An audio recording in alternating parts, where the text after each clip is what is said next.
Carol Martin stood frozen in her childhood bedroom, the yellowed letter trembling in her hands. After 67 years of silence, her mother's handwriting seemed to whisper from beyond the grave. My dearest daughter, by the time you read this, I will be gone, and you'll be clearing out the family home. What I couldn't tell you in life, I must confess now. The grandfather clock downstairs chimed 3 times, startling her back to reality. 3 o'clock, just 2 hours before her siblings would arrive to divide their mother's possessions. Carol carefully folded the letter and slipped it into her pocket. Some secrets deserved proper timing, and this one had waited half a century already. Mom always said you'd get the china, Martin said, his voice carrying that familiar edge that had sharpened over their 50 years of siblinghood. At 65, her younger brothers still harbored the competitive streak from their childhood. I don't care about the china, Carol replied, watching her siblings circle their mother's living room like cautious predators. Martin, the businessman, Evelyn, the perpetual peacemaker, and Thomas, the baby of the family who'd barely spoken since arriving. Evelyn sighed, adjusting her reading glasses.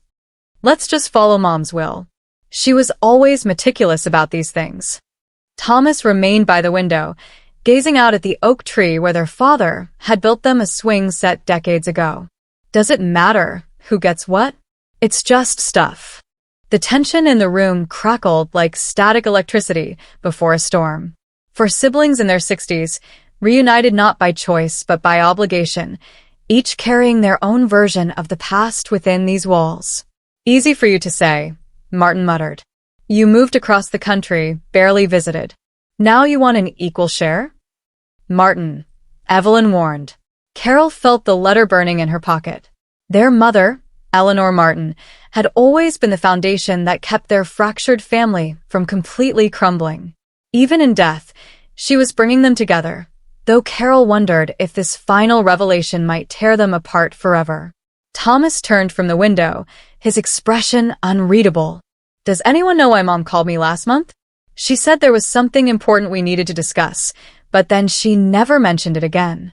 Carol's hand instinctively touched her pocket. She called you too? The siblings exchanged glances, confusion rippling across their faces. She called all of us, Evelyn said slowly. About something important. Martin's gaze narrowed. What exactly did she tell each of you? Before anyone could answer, the doorbell rang, slicing through the tension. A man in his late 50s stood on the porch, his resemblance to their father unmistakable. I'm sorry to intrude, he said. My name is Richard Wilson. I believe Eleanor Martin was my mother. This is preposterous, Martin declared, pacing the living room while Richard Wilson sat uncomfortably on the edge of their mother's favorite armchair. Our mother would have told us if we had a half-brother. Richard's hands were clasped tightly in his lap. I only discovered this myself last year, after my adoptive parents passed. The birth certificate lists Eleanor as my birth mother and a man named James Wilson as my father. Not our father, Thomas clarified, speaking more than he had all afternoon. No, Richard agreed. My birth date is 1964. From what I've pieced together, it was before she met your father. Carol's mind raced through calculations. Their mother would have been just 24 in 1964, working as a nurse in Chicago before moving to Vermont where she met their father. Evelyn, ever practical, asked, Do you have documentation? Richard nodded, producing a folder with his birth certificate and adoption papers. The siblings leaned in, examining the undeniable truth in black and white. Eleanor Martin, birth mother. The signature matched their mother's handwriting perfectly. She reached out to me 3 months ago, Richard said quietly. We met twice for coffee. She wanted to tell you all, but she was afraid. Martin scoffed. Our mother wasn't afraid of anything. She was afraid of losing you, Richard said. Carol felt the weight of the letter in her pocket. Whatever confession it held suddenly seemed less shocking compared to the man sitting before them, living proof of their mother's first secret. Did she mention anything about a letter? Carol asked. Richard hesitated. She said there were many things she needed to set right before she died. The first was finding me. The second was telling you about me. And the third... His voice trailed off. The third what? Thomas pressed.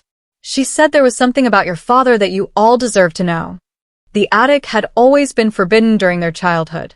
Now, as the five of them climbed the narrow stairs, Carol felt like they were trespassing on sacred ground. Their mother's secret sanctuary. I never knew this room existed, Evelyn whispered, running her fingers along a beautifully crafted writing desk positioned beneath the dormer window. The room was small but meticulously organized. Journals lined one shelf, each labeled by year. A locked wooden chest sat in the corner. She gave me this, Richard said, producing a small brass key. She said when the time came, I'd know what to do with it. The key fit perfectly into the chest's lock. Inside lay their mother's most precious possessions, photographs they'd never seen, letters from their father, and at the bottom, a leather portfolio. Should we? Thomas asked, his hand hovering over the portfolio. She wanted us to find this, Carol said with certainty. All of us, together.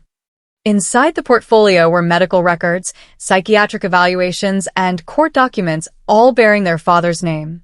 David Martin, beloved husband, cherished father, respected community doctor, and according to these papers, responsible for the deaths of multiple patients through deliberate medication errors.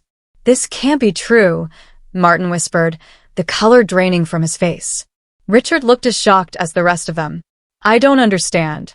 Why would she keep this secret? To protect us, Carol realized, finally removing her mother's letter from her pocket. And to protect him. The siblings gathered around as Carol read aloud.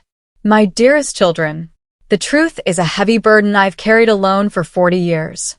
Your father wasn't the monster these documents suggest. He suffered from early-onset dementia that began in his 30s, long before medicine recognized or understood the condition. The errors were real, but they weren't deliberate. I discovered the pattern and confronted him. Together, we went to the hospital board. They gave him a choice, quiet resignation or public scrutiny. He chose silence to protect his family, and I supported that decision. We moved to Vermont to start fresh, where no one knew our past. The guilt consumed him. The night he died, what you all believed was a heart attack was by his own hand. He left a confession and asked for my forgiveness. I've spent my life honoring his wish for privacy, but I can't take these secrets to my grave. Richard was my first great regret, a child given up when I was young and foolish and alone. Your father knew about him and accepted my past without judgment. Perhaps that's why I couldn't judge him when his illness brought tragedy into our lives. Forgive me for the secrets. Forgive your father for his suffering. Most importantly, forgive yourselves for any anger you may feel learning this truth. All my love, beyond this life and whatever comes after, Mom. Dusk settled over the house as the siblings sat in stunned silence on the back porch. The same porch where they'd celebrated birthdays, mourned losses, and navigated the complex choreography of family life. I built my entire career trying to be like him, Martin said eventually, his voice hollow. Dedicated my life to medicine because I thought he was a hero. He was, Evelyn insisted. A sick man who still managed to raise 4 children with love and kindness. That's heroism. Thomas hadn't spoken since reading the letter. Now he looked at Richard, who seemed uncertain whether to stay or leave this family reunion turned revelation. Did you know our father? Thomas asked him. Richard shook his head. Eleanor, your mother, told me very little about him. She said he was a good man who helped her heal from giving me up. So what happens now? Carol asked, the question hanging in the evening air. No one answered immediately. The weight of their family history had suddenly doubled, with secrets and shadows where once there had been only cherished memories. I think, Richard said carefully, your mother wanted you to know you're not defined by your parents' mistakes. Neither their errors nor their secrets belong to you. Martin laughed bitterly. Says the man who just discovered his birth mother's identity. Some of us have built our entire lives on a foundation that just crumbled. Then build something new, Richard suggested. That's what Eleanor did twice. After giving me up and after protecting your father. Carol watched her siblings' faces in the fading light. Martin struggling with anger. Evelyn, processing with quiet dignity. Thomas, withdrawn but listening intently. And Richard, the stranger who shared their blood but not their memories. Mother's will includes a trust, Carol said finally. She never told us what it was for. I wonder if it's connected to the patients who died. Reparations, Thomas murmured. Even in death, she was trying to make things right. We should honor that, Evelyn agreed. Martin stood abruptly. I need time. I can't just accept this overnight. None of us can, Carol acknowledged. But we don't have to figure everything out tonight. 3 months later, the Martin siblings gathered again at their mother's house, now Carol's house, as specified in the will. The dining room table was set for 5. Richard arrived last, carrying a bottle of wine and looking less like a stranger than he had before. I wasn't sure I should come. Mother would have wanted you here, Carol said, embracing him awkwardly. The gesture was new for both of them, but somehow felt right. Inside, Thomas was showing Evelyn and Martin a proposal he developed. I've contacted the families of Dad's patients. 3 are still in the area. I think Mother's trust should go to them, but with an explanation. Not excuses, but context. You told them about Dad's condition? Martin asked sharply. Not yet. That should come from you as a doctor. Someone who can explain the medical aspects. Martin's resistance was visible in the set of his shoulders, but he nodded slowly. I'll need time to prepare something. The science around early onset dementia has evolved. I want to be accurate. Carol marveled at the change in her brother. The anger remained, but it had crystallized into something more constructive. And what about Mother's house? I've been thinking, Evelyn said. What if we turned it into some kind of resource center? For families dealing with dementia or medical trauma. Mother was a nurse. Dad was a doctor. It would honor both of them. The conversation flowed more easily than Carol had expected. Old grievances still surfaced occasionally. Martin's competitiveness, Thomas's withdrawal, Evelyn's peacekeeping that sometimes silenced necessary conflicts. But something had shifted. The secrets that had been hidden for decades had created space for new understanding. After dinner, Carol invited them to the backyard. 5 lanterns waited on the patio table. I thought we could release these, she explained. For Mother, for Father, for the patients lost, for the decades of silence, and for whatever comes next. One by one, they lit the lanterns. Richard hesitated, looking uncertain. You're part of this too, Carol told him. Mother wanted you found. That wasn't an accident. As the lanterns floated skyward, Carol felt the letter's weight finally lifting from her shoulders. Family was never simple, not the ones we're born into, nor the ones we create. Their parents had carried impossible burdens and made impossible choices. Now it was their turn to decide what to carry forward and what to release into the night sky. From the porch, Martin cleared his throat. I've been going through Dad's old medical journals. There's research he was doing on memory loss, his own research, never published. I think he knew what was happening to him before anyone else did. What will you do with it? Thomas asked. Continue it, Martin said simply. It's decades out of date, but the observations are remarkably insightful. It could still help people. Carol watched the lanterns becoming distant points of light, indistinguishable from early evening stars. Secrets revealed didn't heal everything, but they created possibility where there had been only silence. Richard stepped beside her. Do you think she found peace at the end? Knowing we would all eventually meet. Carol considered this.